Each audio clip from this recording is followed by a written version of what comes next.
Bakit daw hindi ko nakunin yung parents ko or yung mga kapatid ko na single Begging.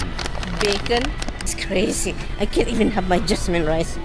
Bacon strips. Begging strips. Bacon strips. Okay, good. As long as that's recorded. So, in the store, I can prove you wrong. You're gonna be wrong. I can prove you wrong right here. Let's go na. I'll drive. I know it's a bacon. No. Bacon.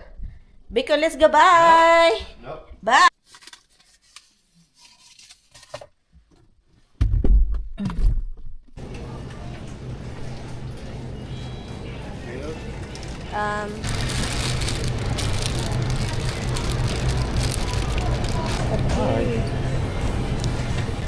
The one or the only 4 tama. Okay. Huh? You have one left.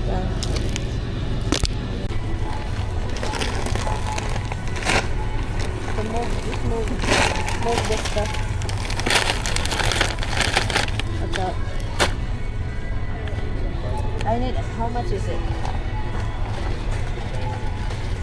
How many you have there? 2. Huh? 4. 4. 5.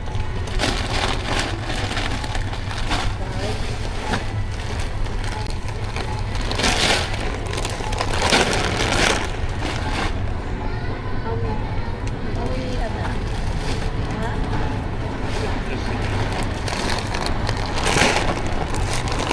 Huh? Let's go. Aguroy. This is crazy. This is crazy. I can't even have my jasmine rice. This is like the bird.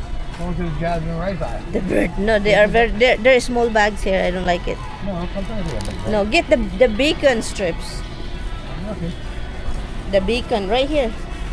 Bacon. No, original bacon. Bacon. Begging.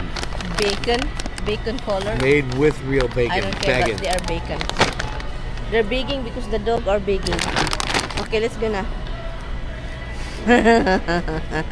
The bird is happy. How much is it? You know, they don't like that.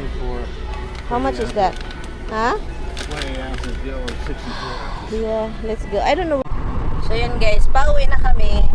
And ang problema dito is we have a frozen stuff. Defrost nyo ni Sharon. Tumakit na naman yung tuhod ni Kano kasi ayaw makinig. Umalis ng bahay talaga para lang mabili. Ngayon, sobrang sakit. Mulungol na po. Like,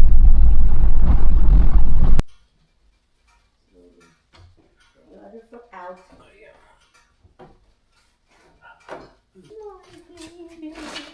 Defrost, everything is defrost. Ano?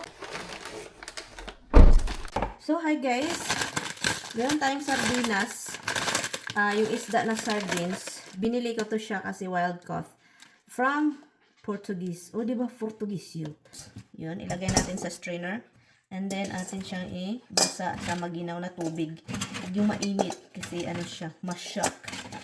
So, atin lang siyang i-defrost. Pabayaan natin siya dito sa ating sink. So, kunin natin yung ulo. And then, kunin natin yung tinai, ganun. No? So, tinai, mga kinaon, ganun. So, itry nga natin, be, yung ating anuhin lang. Itry natin. Yung parang sa atin sa Pinas. May ulo pa siya, no? Kunya, kunin natin ang tinai. Pwede din, ganito na lang. May ulo. Sige.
So yun siya guys, para ma-fry talaga siya, para kasi ang dami. Ang ginawa ako, kinuha ko muna yung iba, pina-fry ko muna ito sila para naman mag-fry. Kasi masarap talaga yung paksiw na pirito ang ending. So ito na guys, tapos na tayo sa pagluluto. Ready for dinner na tayo, kakain tayo mamaya-maya. Kasi hindi pa ako nag-lunch pala ako, konti lang. But anyway guys, ito siya, masarap talaga kapag ganitong luto. Thank you for watching. Sanay daw ako sa buhay. So story time lang tayo, very slight, no. Ako guys, umalis ako sa parents ko, 13 pa lang ako, no, nagtrabaho na ako. So kahit ano-anong trabaho pinasukan ko. And then pagkatapos niyan guys, sanay na talaga akong mag-isa. At bakit daw hindi ko nakunin yung parents ko or yung mga kapatid ko na single, ito po kasi yan guys, magkaiba kasi tayo, no. May mga tao talagang ganyan ang plano, kunin agad yung family, dalhin sa kung asan ka. Sa akin kasi, mas gusto kong ganito na lang yung style ba. Ako na lang yung magbisita sa Pilipinas, at sila, kung magpunta sila dito guys, honestly, noong una, parang gusto ng parents ko, pero hindi pa talaga din ako ready kasi nga nakatira kami sa bahay ni Bianan. Paano naman yan? Hindi namin yun bahay. So, ngayon na nakawala na kami ni Tami, kami na lang dalawa sa buhay, gusto talaga naming mag-enjoy dito. At also, gusto kong andyan na lang sila sa Pilipinas, guys. At isa pa, kilala ko yung parents ko, guys, no? Nasa Davao nga yan sila, uwi ng uwi sa probinsya kasi mas gusto talaga nilang buhay na gano'n.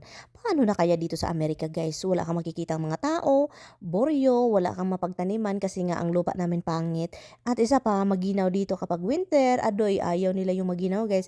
At saka yun, mas sa tingin ko gusto nila sa Pilipinas, at mas gusto kong andon niya sila sa Pilipinas. Kung kapatid naman guys, no, hindi po madaling kumuha ng kapatid. Akala nyo lang yan madali, pero bawal, charot, bawal. Matagal magkuha ng kapatid at parang mahirap at talagang pahirapan at gastos anyway. Paabot pa ng 20, 30 years, ganyan katagal guys. But anyway, so kung meron kang parents na dito, pwede mo na ipakuha yung kapatid mo, yung parents mo na yung mag-petition sa kanila, pwede yung ganyan, no? Mga under 18 or under 24, hindi ko alam kung ilang edad, basta kay ganun. Pero guys, okay naman yung buhay ko dito kung ganito lang, no? Mas prepare ko ganito lang.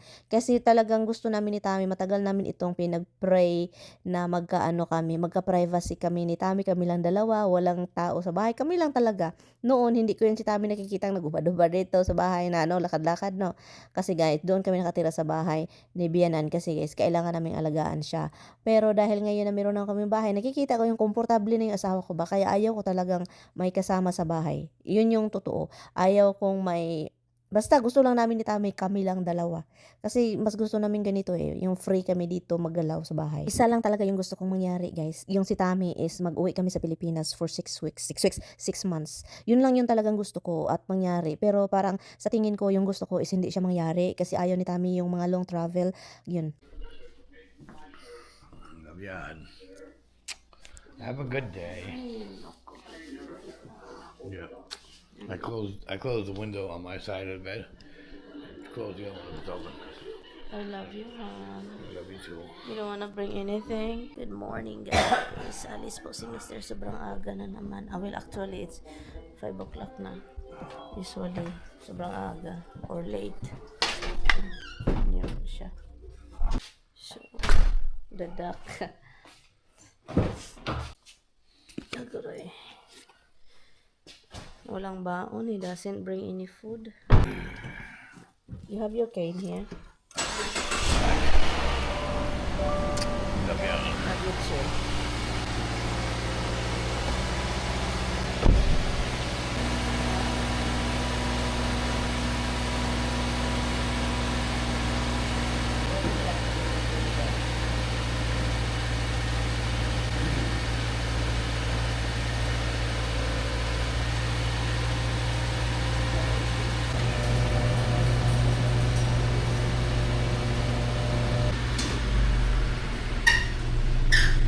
I'll talk to you later. Bye. Hi guys. Lately, walang baon si Mr. Guys. Hindi siya nagbaon kasi, iwan ko, ayaw niya magbaon. Kasi sabi niya palagi sa ibang lugar daw siya. At hindi niya kabisado yung lugar. So, hindi niya alam kung Ano, so doon na lang siya, magbili na lang daw siya. At dahil wala na si Mister, so ngayon nag-relax ako sandali at naghanap na ako dito kung anong dapat kong gawin guys. Kasi alam niyo na sa bahay dito is ang dami talagang gawain guys. At mag-ano ka na lang malilito kung anong uunahin. Pero gandang-ganda talaga ako sa isang orchid ko. At yun yung mga pinagagawa ko. Kailangan ko itong once a week ko itong guys. Saturday or Sunday ko silang tinutubigan para naman hindi sila matigok-tigok no. Nag-atching-atching na smilian. Maglaba po ako guys and then labhan ko itong aking bedsheets at saka blanket and then ito guys maglaba tayo guys. Pero bago tayo pahiran ko lang ito guys. Iwan ko sa inyo guys pero ako maglaba ko ng bedsheets at saka blanket at saka mga pillowcase once a week or twice a week depende yan sa mood ko din. At itong massage chair namin guys nasisira na talaga dahil sa pusa guys. Iwan ko na lang sa Batman. Mas nadaot na yung massage chair bag. You ruin this massage chair bag. You always scratch. You ruin it, boy. Oh my goodness. Kailangan na itong itapon ba? Pagkabuliagan din ng iringa lagi.